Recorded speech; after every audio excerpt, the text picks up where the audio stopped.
अस्सलाम वालेकुम व्यूअर्स, मैं हूं शाकिर सोलंकी। व्यूअर्स, पीटीआई के ख़िलाफ़ foreign funding case election commission में चल रहा है और इलेक्शन कमीशन में पीटीआई के जो ऑडिटर्स हैं उन्होंने 2008 से 2011 तक पीटीआई के जो बैंक अकाउंट्स का मुवाजना है वो पेश कर दिया है। और फिनंशियल एक्सपर्ट जो पीटीआई के थे नजम शाह, उन्होंने भी इलेक्शन कमीशन को ब्रीफिंग दी है। अनवर मंसूर अली ख़ान जो पीटीआई के वकील हैं उन्होंने दलाइल भी दिए हैं। फिनंशियल एक्सपर्ट ने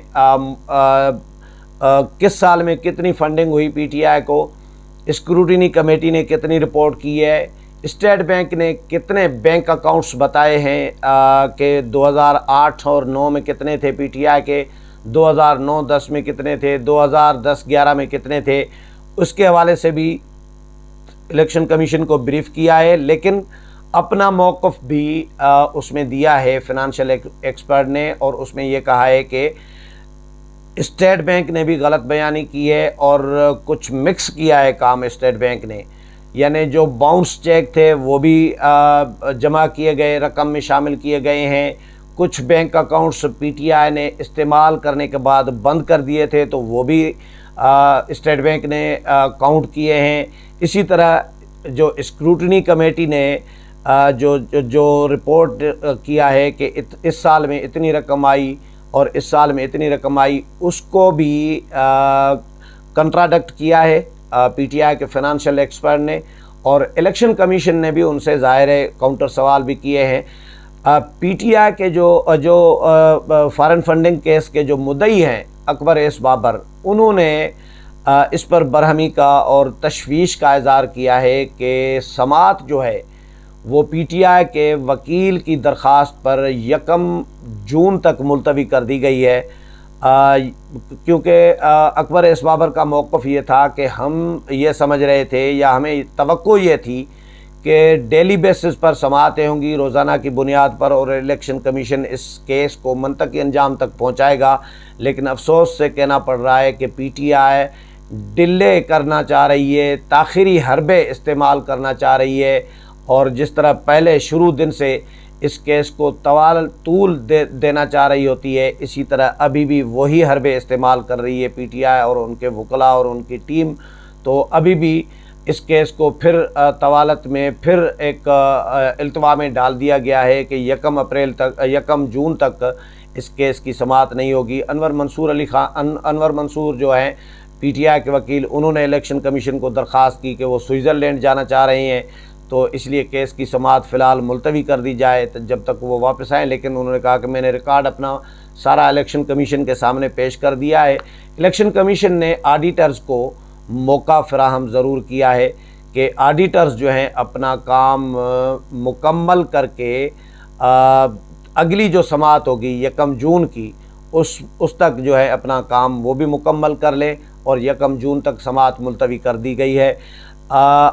जो फिनंशियल एक्सपर्ट हैं पीटीआई के, उन्होंने क्या ब्रीफिंग दी है और अनवर मंसूर जो हैं उन्होंने क्या ब्रीफिंग दी है, जो समाअत हुई है उस समाअत का हाल अहवाल मैं आपके साथ शेयर करूँगा।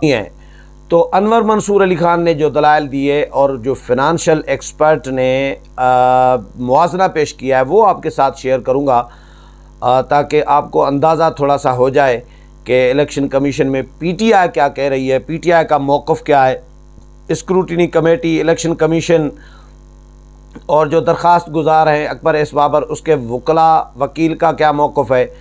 अनवर मंसूर अली ख़ान ने कहा कि जी 2008 से 2009 तक स्क्रूटिनी कमेटी ने 7 बैंक अकाउंट्स की तफसीलात को रिकॉर्ड का हिस्सा बनाया। 2 बैंक अकाउंट्स का रिकॉर्ड स्टेट बैंक की जानिब से मौसूल हुआ। हर बैंक के अलग अलग तफसीलात की वजाहत करेंगे। सेंट्रल अकाउंट से भिजवाए पैसे भी डुप्लीकेट कर दिए गए। अच्छा, इसमें ये भी बताऊंगा कि जो फिनंशियल एक्सपर्ट हैं अभी उनके मुआवजना आ रहा है, उसमें वो एडमिट कर रहे हैं, क्या क्या एडमिट कर रहे हैं, कहाँ कहाँ से किस किस बैंक अकाउंट में किस साल में कितने पैसे आए, कितनी रकम आई पीटीआई को, वो सारा कुछ बाहर से वो सारा कुछ वो ख़ुद बता रहे हैं।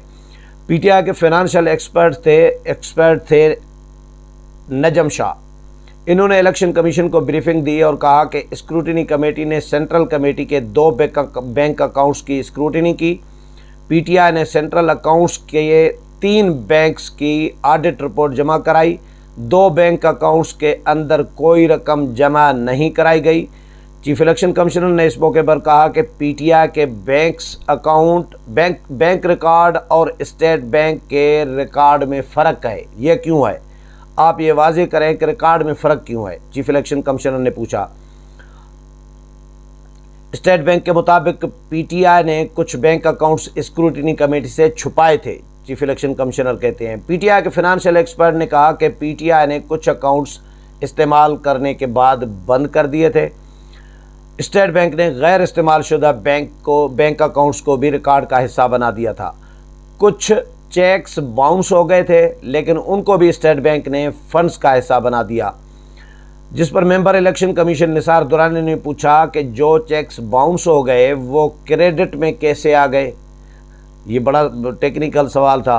पीटीआई के फाइनेंशियल एक्सपर्ट ने ब्रीफिंग में मजीद कहा कि पीटीआई को ओवरसीज़ फंडिंग डिक्लेयर्ड अकाउंट्स में आई। पीटीआई सेंट्रलाइज्ड तरीके से अकाउंट्स की तफसीलात रखती है। स्क्रूटिनी कमेटी के मुताबिक पीटीआई को, ये फाइनेंशियल एक्सपर्ट ब्रीफिंग में बता रहे हैं कि स्क्रूटिनी कमेटी के मुताबिक पीटीआई को 2008 और 2009 के दौरान 35 लाख से ज़ायद फंड मौसूल हुआ। मेंबर इलेक्शन कमीशन ने पूछा निसार दुरानी ने कि आपका मतलब है कि स्क्रूटिनी कमेटी का रिकॉर्ड दुरुस्त है? फाइनेंशियल एक्सपर्ट ने कहा कि स्क्रूटिनी कमेटी ने 1 जनवरी 2009 से फंड्स का ऑडिट शुरू किया।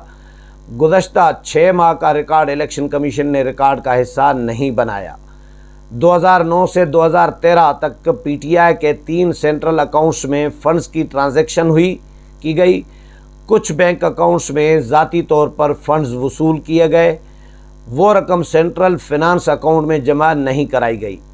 वकील अहमद हसन शाह ने पूछा कि इंटर बैंक ट्रांसफ़र हुए तो उसका रिकॉर्ड कहाँ है? फाइनेंशियल एक्सपर्ट ने कहा कि जिस रकम का फ़र्क है वो लोकल कलेक्शन थी जो पार्टी को वसूल नहीं हुई। 2009 और 10 में स्क्रूटिनी कमेटी के मुताबिक 4 करोड़ 84 लाख रुपए से ज़ायद फंड्स पीटीआई को मौसूल हुए।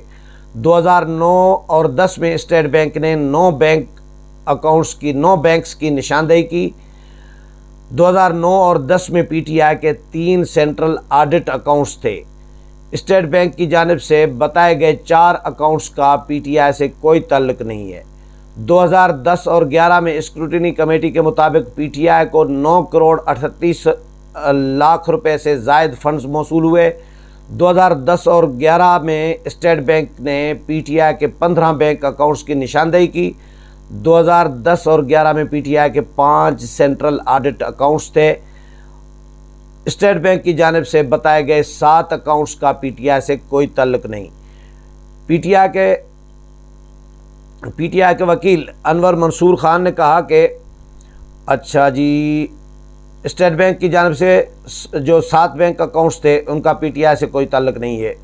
अनवर मंसूर ने कहा कि इलेक्शन कमीशन को कि मुझे कल स्विट्ज़रलैंड जाना है और समाअत जो है 27 तारीख तक मुलतवी कर दी जाए। जिस पर वकला ने एतराज़ किया कि भाई समाअत इतनी क्यों मुलतवी की जाए इतने दिनों के लिए। इस पर उन्होंने किराया की, लेकिन उन्होंने कहा कि मुझे जाना है। और चीफ इलेक्शन कमिश्नर ने पूछा कि ऑडिटर्स को कितना वक्त अभी चाहिए।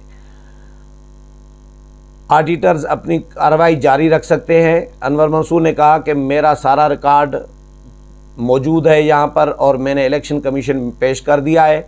समाअत के दौरान ही पीटीआई के ऑडिटर्स ने 2008 से 2011 तक के जो बैंक अकाउंट्स का मुआजना है वो भी पेश किया। इलेक्शन कमीशन की जानिब से ऑडिटर्स को 2011 से 13 तक के बैंक अकाउंट्स की तफसीलात आइंदा समाअत पर मुकम्मल करने की हिदायत की गई। इलेक्शन कमीशन ने केस की समाअत 1 जून तक मुलतवी कर दी है। बाद में केस के जो मुद्दई हैं अकबर एस बाबर, उन्होंने मीडिया से गुफ्तगू में कहा कि जिसमें उन्होंने कहा कि आज तहरीक इंसाफ ने इलेक्शन कमीशन के सामने खुला झूठ बोला है। अभी तक कोई मनी ट्रेल पेश नहीं की गई। हमारी उम्मीद थी कि ये मामला रोज़ाना की बुनियाद पर सुना जाएगा, पीटीआई के वकील ने आज फिर कहा कि वो बैरूनी मुल्क जा रहे हैं। तहरीक-ए-इंसाफ ताख़ीरी हरबे इस्तेमाल कर रही है। तहरीक-ए-इंसाफ के ख़िलाफ़ कार्रवाई क्यों नहीं की जा रही? इमरान खान जलसों में इलेक्शन कमीशन को धमकियां देता फिर रहा है। Imran Khan foreign funding case की वजह से सड़कों पर आ रहा है। आईनी इदारे इसका नोटिस क्यों नहीं लेते? अकबर एस बाबर ने एतराज़ उठाया। तो ये समाअत जो है 1 जून तक मुलतवी कर दी है। अब 1 जून को जब समाअत होगी तो उस हवाले से भी जो भी अपडेट होगी वो भी आपके साथ शेयर करूंगा। मेरे प्रोग्राम पसंद आया होगा, अगले प्रोग्राम में फिर मुलाकात होगी। तब तक इजाज़त चाहता हूँ। अल्लाह हाफ़िज़।